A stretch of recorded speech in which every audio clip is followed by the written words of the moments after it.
Chaque jour, du lundi au samedi, suivez le journal du Scoop FM à 18h30, 21h30, 8h juste, 12h30 et 16h juste sur la 98.5 MHz Kipushi 24 Radio, la chaîne partenaire. Scoop FM, la neutralité réelle.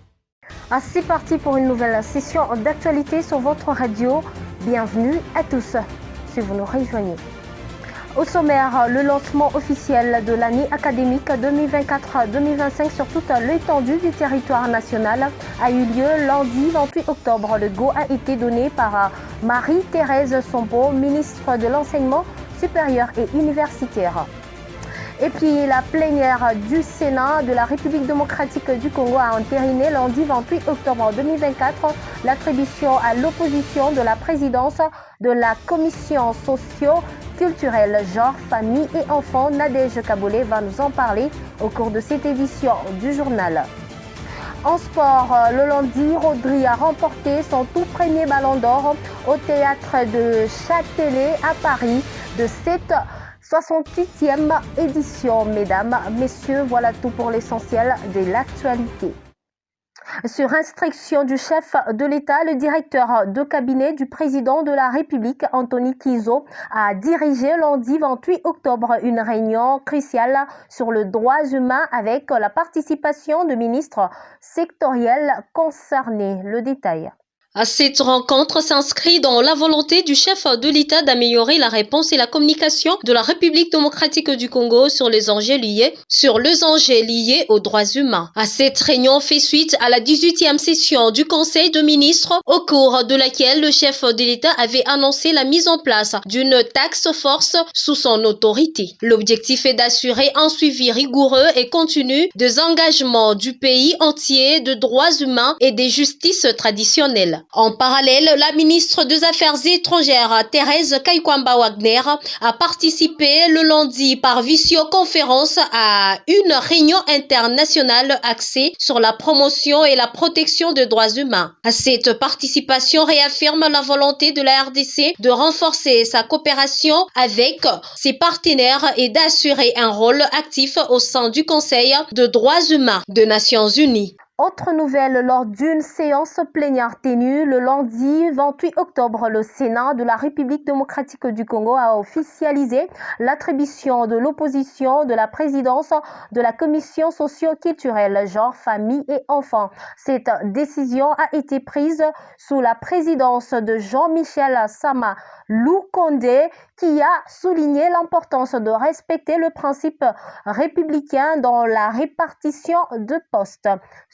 Le Sénat a, au cours d'une séance plénière tenue le lundi 28 octobre 2024, officialisé l'attribution à l'opposition de la présidence de la commission socio-culturelle genre, famille et enfants. Cette décision a été prise sous la présidence de Jean-Michel Sama Lukonde, qui a souligné l'importance de respecter les principes républicains dans la répartition de postes. C'est la rapporteure de la Chambre haute du Parlement, la sénatrice Narfetiti Ngoudiaza, qui a présenté les documents de répartition de postes au sein des commissions, détaillant le rôle attribué aux différentes forces politiques. Ainsi, la commission socio-culturelle, genre, famille et enfants sera dirigée par un membre de l'opposition, tandis que l'Union pour la démocratie et le progrès social UDPS s'occupera de la présidence de la commission politique, administrative, juridique et droits humains. Les derniers postes sera partagé avec l'Alliance de forces démocratiques et alliées AFDC pour la vice-présidence. Les non-inscrits,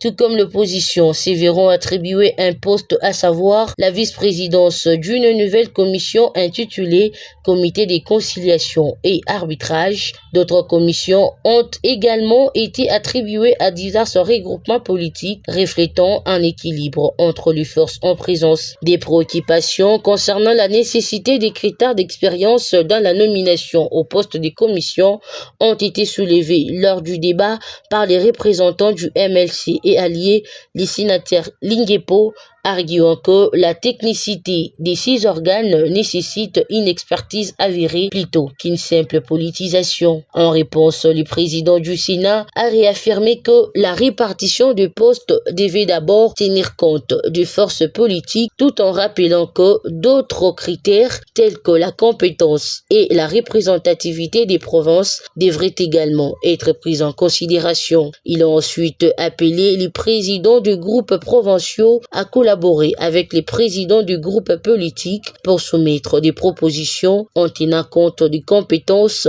et de l'équilibre géopolitique et du genre. Il a ensuite appelé les présidents de groupes provinciaux à collaborer avec les présidents de groupes politiques pour soumettre des propositions en tenant compte des compétences et de l'équilibre géopolitique et du genre dans un délai de 48 heures. C'était là un commentaire de Nadège Kabolé.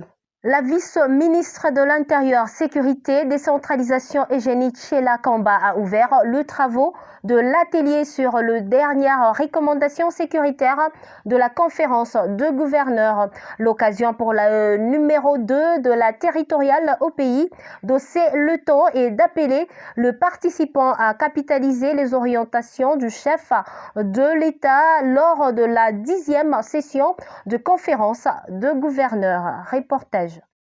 Évaluer les recommandations sécuritaires issues de la dernière conférence de gouverneurs tenue à Kinshasa et baliser les chemins pour la 11e session, tel est l'objectif de l'atelier ouvert par la vice-ministre de l'Intérieur, Sécurité et Décentralisation Eugénie Tchela Kamba à l'intention des experts de la territoriale et de l'appareil sécuritaire. L'occasion pour le numéro 2 de la territoriale au pays de rappeler aux participants la vision du chef de l'État, Félix-Antoine Tshisekedi Tshilombo, pour le maintien de paix et de développement à l'approche de la prochaine conférence des gouverneurs. Son Excellence, Monsieur le Président de la République, a exprimé son inquiétude face au faible taux d'exécution des recommandations. Il a appelé les gouvernements centraux et les gouvernements provinciaux à redoubler d'efforts pour mettre en œuvre toutes les recommandations formulées lors des différentes sessions.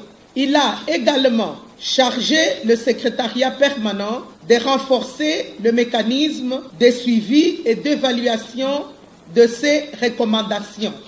Je salue l'initiative du secrétariat permanent d'organiser cet atelier en tenant compte de la situation préoccupante qui prévaut dans l'Est de notre pays.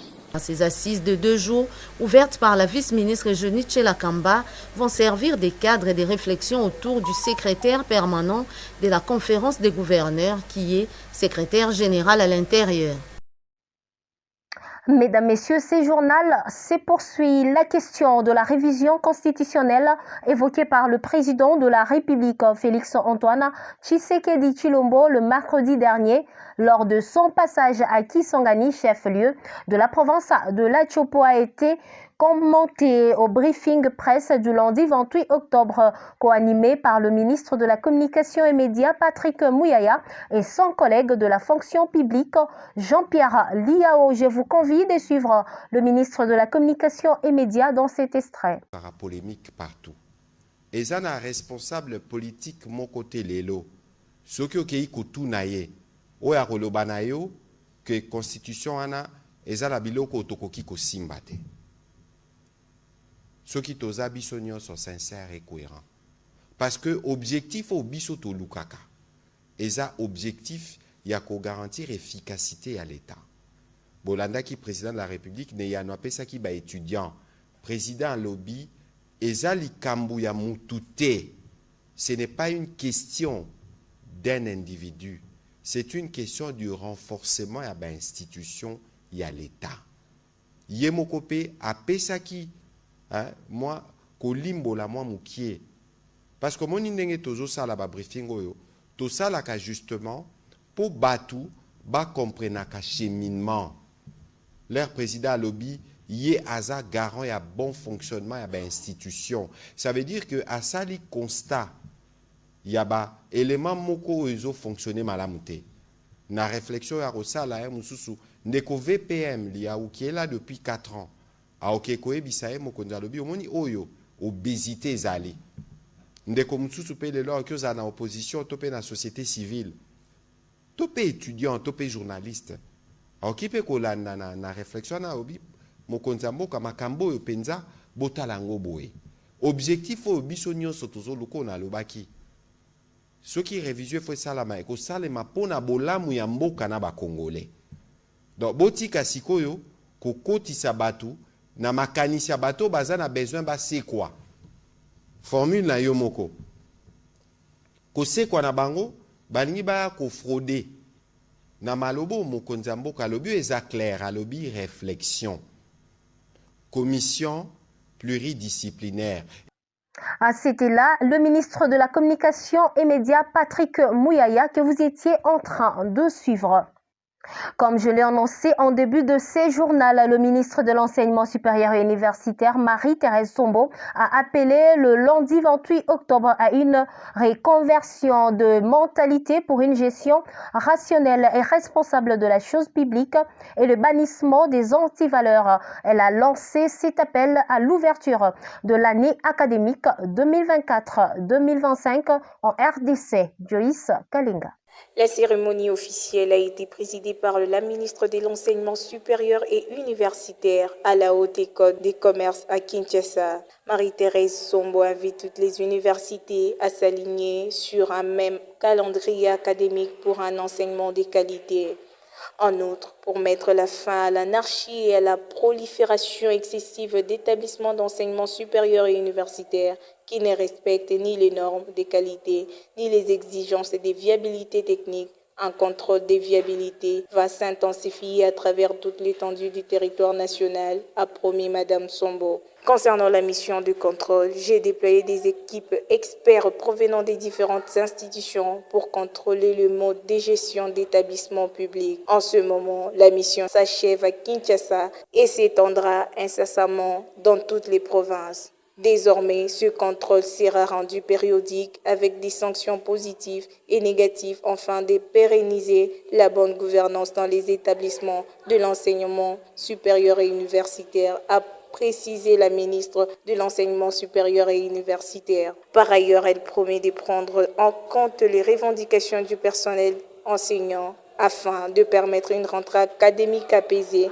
annonce Madame Sombo. Ces problèmes seront pris en compte d'urgence. Il s'agit des arriérés du mois de mars, avril, mai et juin 2023, de la distribution des véhicules aux professeurs dû au remboursement du manque à gagner, des primes, des recherches du personnel scientifique et académique, de la mécanisation de nombreux docteurs à thèse, du manque à gagner lié à la perte du pouvoir d'achat, de la mise en place du comité de suivi des accords des Bingwa 2. Elle a aussi recommandé pour cette nouvelle année académique le déroulement d'une année académique apaisée par l'instauration d'un dialogue permanent entre toutes les parties prenantes et le renforcement des mécanismes de contrôle de gestion, mais aussi l'assainissement de l'environnement des établissements de l'enseignement supérieur et universitaire.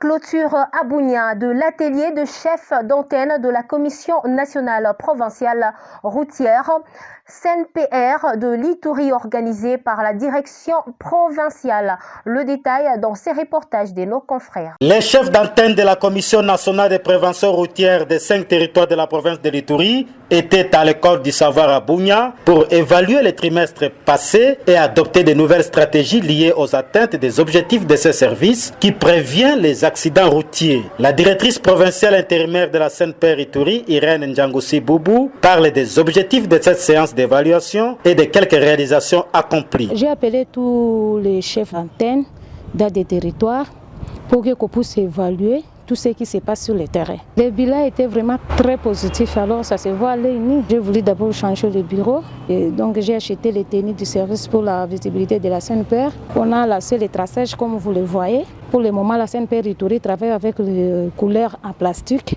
On a laissé les 5 panneaux lumineux au niveau du rond-point Sonance. Nos agents ici au niveau de l'Ituri souffraient pour les déplacements. J'ai acheté quand même le bus Noah, moto AG. J'ai acheté pour le service. Quelques chefs d'antenne de la Commission nationale de prévention routière CNPR, présents à ces séances, n'ont pas caché leur langue en poche en donnant leurs impressions et messages aux populations de l'Ituri. Depuis que madame est à la tête de la CNPR Ituri, jour pour jour, voilà, nous allons en 2 mois. Nous trouvons que le bilan est vraiment positif. Nous avons vu vraiment des réalisations de la CNPR et cela nous émerveille. Nous voudrions qu'effectivement cette réalisation puisse continuer. Et effectivement, ça donne de la joie et nous, avec toute la population, surtout les assujettis, sont en train de soutenir la CNPR dans ce cadre précis. Il est à noter que ce genre de séances s'organisent après chaque trimestre pour amener ces services techniques du ministère des Transports et Voies de Communication à la performance. Lundi soir, au terme d'une journée incroyable marquée par le boycott du Real Madrid, le Ballon d'Or 2024 a rendu son verdict avec le sacré milieu espagnol Rodri devant Vinicius. Suivez le détail. Fin de suspense au terme d'une cérémonie riche en rebondissements snobée par la délégation du Real Madrid. L'identité du Ballon d'Or a été dévoilée le lundi soir au théâtre du Châtelet à Paris. Et alors que Vinicius Junior semblait favori, c'est finalement Rodri qui succède à Lionel Messi au palmarès. Une récompense que le milieu de terrain, vainqueur de la première Ligue avec Manchester City et de l'Euro 2024 avec l'Espagne, n'a pas volé. Au classement, le Citizen devance 2 joueurs. Vinicius Junior occupait donc la voie mauvaise et Jude Bellingham, 2 Madrilènes qui avaient pourtant réalisé le doublé Liga et Ligue des Champions en vain. À noter que Kylian Mbappé est devancé notamment par Erling et ne termine pas dans le top 5 de cette 68e édition du Ballon d'Or France Football. Une élection qui, une fois encore, risque de faire polémique dans le prochain jour. Vous informer est notre devoir. C'est par ici que nous mettons un point à ce radio-journal qui a été réalisé par l'ensemble de la rédaction sous l'appui technique de Steve Micha. Gracia Akilimali, c'est comme ça qu'on m'appelle. Restez branchés et à très vite. Chaque jour, du lundi au samedi, suivez le journal du Scoop FM à 18h30, 21h30, 8h juste, 12h30 et 16h juste sur la 98.5 MHz Kipushi 24 Radio, la chaîne partenaire. Scoop FM, la neutralité réelle.